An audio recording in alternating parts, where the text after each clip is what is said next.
मोहोळमधील नजीक पुत्री येथे जे बसवणी यांना मारहाण करण्यात आलेली आहे त्या संदर्भामध्ये नजीकच्या कार्यालयासमोर निवेदन देण्यासाठी ते आलेले आहेत. मग काय आहे ते कथानक ते स्वतः सांगतील. मी 28 तारखेला संध्याकाळी मोहोळमध्ये होतो. मोहोळमध्ये असताना माझा मित्र दत्ता जिंबर हा दारूच्या नशेमध्ये होता. तो माझ्यापाशी आल्यानंतर मग असं चष्टेवर एक शिवाय गाडी चालू झाल्या. त्याच्यानंतर मी त्याच्यापासून निघून गेल्यानंतर मी आमच्या मोहोळ शहरातल्या पंपापाशी पेट्रोल पंपापाशी थांबलो.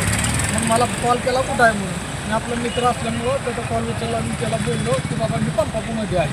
तिथं आला आणि त्याचा भाव आणि तो आणि त्याची आई आणि वडील चौघांनी मला पंपापाशी मारले. तिथून मी त्या मोहोळ पोलीस स्टेशनला गेलो. तिथून मोहोळ पोलीस स्टेशनला जाऊन तिथनं मेडिकल यादी घेऊन सरकारी दवाखान्यात गेल्यानंतर मला कॉल आला की बाबा केस काय करू नको, आमच्या पोरांनी मारलं असलं तर मी त्यांना मारतो, तू इथं ये घरी म्हणून आम्हाला बोलवून घेतलं. तेवढ्यात माझा हा मोठा भाऊ आणि माझी आई आल्यानंतर म्हणलं चला त्यांनी मिटवायला बोलवले. काय पोरांना दारू निशात मारला असेल तर मी माफी मागतो म्हणून घरी बोलवलं आम्हाला. घरी गेल्यानंतर आम्हाला बेदम मारहाण केली. पुन्हा एकदा मारहाण झाली तुम्हाला? हां, परत कॉम्प्रोमाइज करायचा म्हणून बोलून तुम्हाला परत मारले. मग समोरचे जिंबल कुटुंबीय काय गुंड म्हणजे प्रत्येक बारीला तो दत्ता जिंबल रिक्षा चालवतो.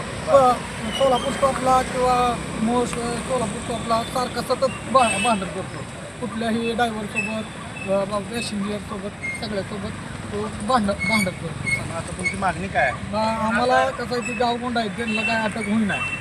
आज मी 31 तारखेला 12 वाजता त्याच्यावर कारवाई केलेली आहे. तरी पण अजूनपर्यंत तो अशीच फिरतो.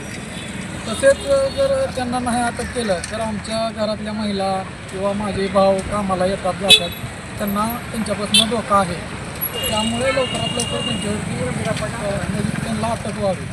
आपण SP ऑफिसला DYSP SP ऑफिसकडे गेला होता, तिथं आपल्याला काय सांगितलं? तिथं जी काय करतो एवढंच सांगितलं जातं.